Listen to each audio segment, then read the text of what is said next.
Okay. So what we were saying, the business partner, whatever we already created with a role, all zeros. Now I'm extending that as my finance vendor. Whenever I'm extending that as my finance vendor, so at this moment, supplier, which is of my vendor, says external number range and is not allowing me to enter anything manually. Same thing happened for a business partner, though it was editable, but system has taken internal number range there, which was last number created. Now, if you ask me 12009, is it already extended as a supplier or not? I don't know. May or may not be. But still, whenever I create a new business partner, 12010, and extend that as a vendor, system by default will extend this number as my the present vendor. BYD vendor, now it will get created. Now let me save this. Screen sharing still on, right? You are able to see.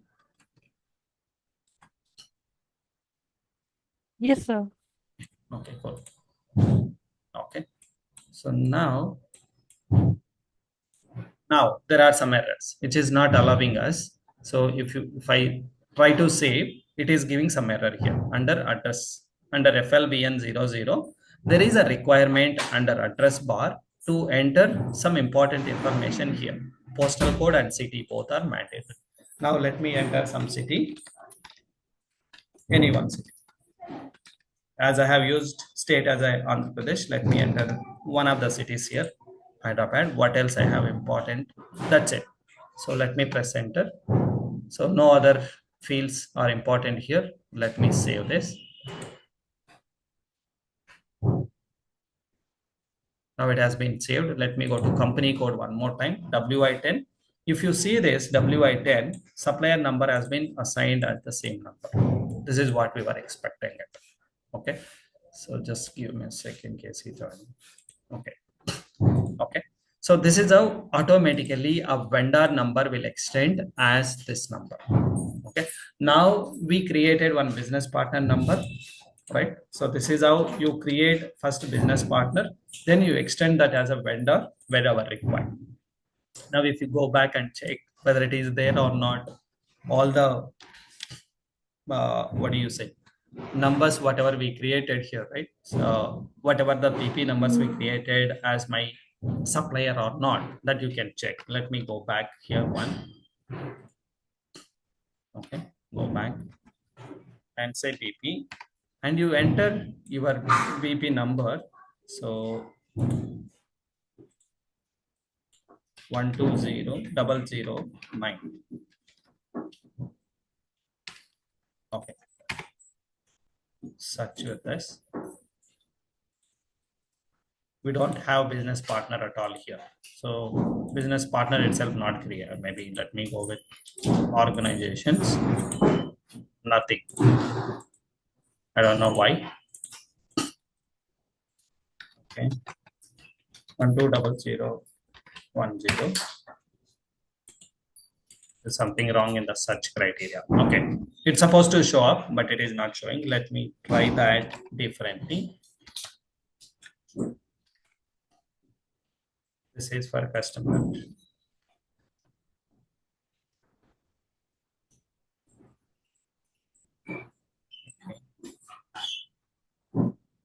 Okay, just allow me a sec. Let me tell you that.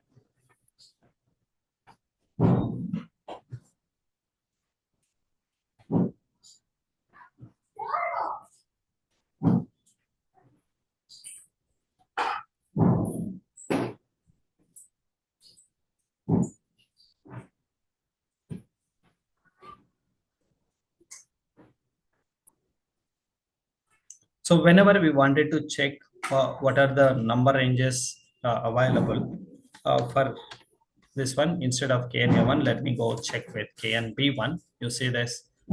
This is again the customer master, but go with but 000. So this is your general BP roles. Now you wanted to check all BP roles. Number of entries we have 839.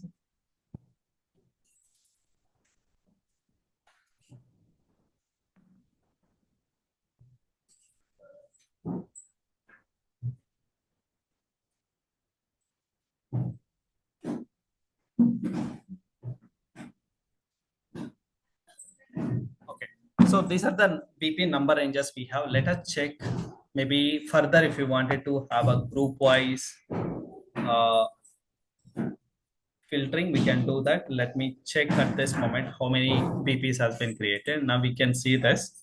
So in this case, what I'll do, business partner, I wanted to see all 1-2 series, for example. So with 1-2 series, how many we have it? It is not giving it. Something wrong. We created just now, but I don't know why it is not giving. It says no values found. Okay. So let me execute this.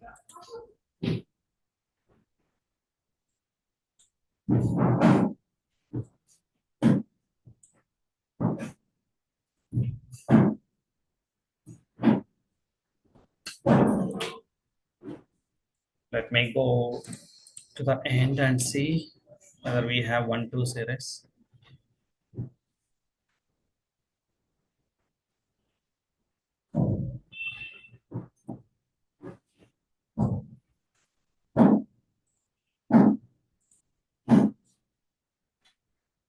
I'm surprised why I don't see BP that we created just now. Let us see whether it got updated or not. First of all,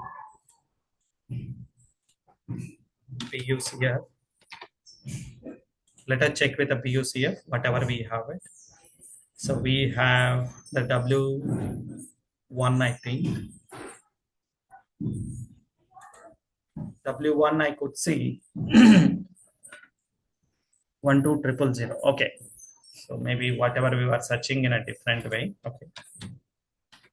Fashion BP 12010. Okay. So 12010. Now we are talking about 9. This 9 is not created. Only 10 is there. So I don't know why. So it might be created under a different role. That's the reason we are not able to find it. For now, okay, let me check with 8, 7. None of them are created. I don't know why only 10 has created. Let us check that later. Okay, I thought of checking whether it is extended as a vendor or not already. So for us to see all the vendors, whatever has been created. So here what we will do, LF A1 and LF B1, there are 2 different tables. Let's go with LF B1 table instead of BUT. LF B1, which is at a company code level, the vendor master data. So all the supplier. So our company code WI10, and let us see how many are there. There are already 110000, 12000, 12010. There are 3 things has been created. 3 vendors has been extended. This is how you can see it. Now, if you see the number range from 12000 until 12009, we don't have any supplier. Later, if you wanted to extend, you will be able to do that. Okay. So this is what I wanted to show you. That's the first thing. Now,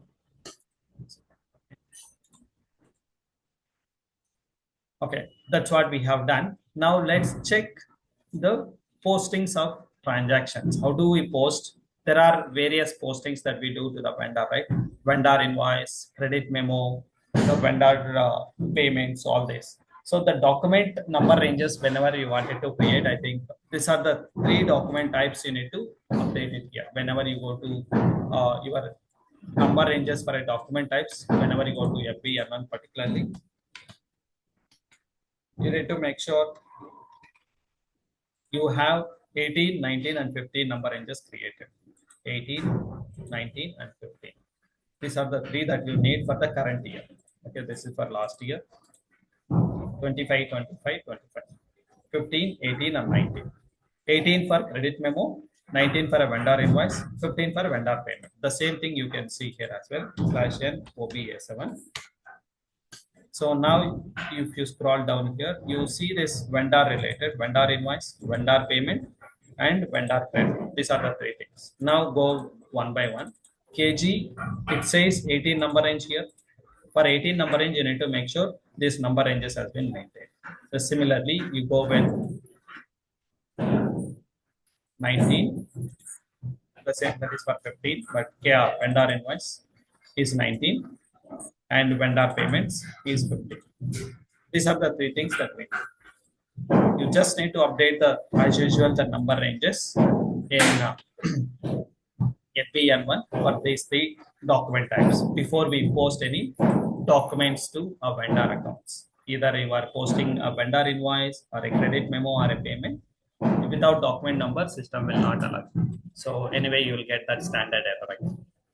Okay. Now let's check that whatever the transactions that we posted in this vendors. So we have seen three vendors so far, out of which two vendors were already created and one vendor we just now created. That vendor, apart from that, let me see that. Where is that vendor list? I think we don't have. Okay. So LFB1 and my company code is WI10. So 1100012000. These were already old vendors that we extended. So 12010 we just now created. Let's check these two vendors if there is any transactions already performed. That is how you will run a report for a vendors, right? Let's say what is the T code that we use to run a vendor balance report generally? FBL1N. So if you see this FBL1N, it will give you vendor line items. Now, what is the supplier account that you wanted to run? 11000.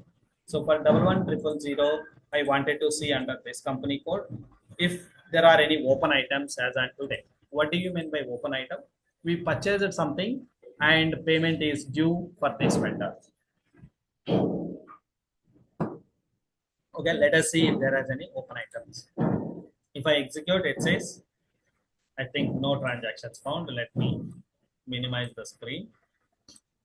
No line item selected. Now let me go with 12000 and execute. If I go with 12000 Amazon India, I see one red item, which is this red item, which is an open item. The symbol, whatever shows as a red symbol, is an open item. The green square box is a cleared item. Okay. Now, tick marks are completed items. Now, we see this open item. This is how you will be able to run a vendor line items and see what kind of transactions have been posted, what is the total balance of that particular vendor, and more information you will be able to do it. Are you aware about how to set a layout here? In case you wanted to bring on new columns than what is already existing. At this moment, we see only local currency. If I want to bring a group currency here, how do I bring it? Do you have an idea on that? Yes, I think you can go to the square. So we'll go to change layout and add whatever the fields that we need, right? So in this case, for example, let's say the posting keys are not displaying, but I wanted to know the posting key. For that, you just select from the hidden fields and add it here. So let's say I wanted to add it somewhere here. Add that. And you wanted to add group currency. So at this moment, you have all like a local currency here. Also, you wanted to know what is the document currency, if it is a different. Okay. Select document currency and add it. And group currency, where do I have group currency?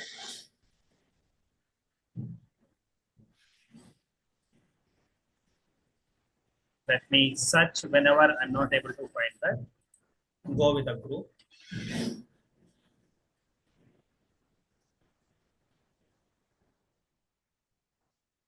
String not found. Okay, let me search with GC.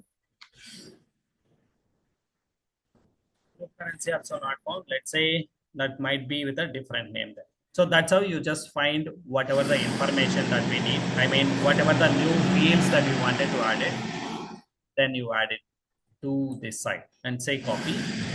The new posting key got copied, and you also see amount in document currency here, and you see the local currency. So that's how you just add it. Then you just save this layout for a future reference. Let's say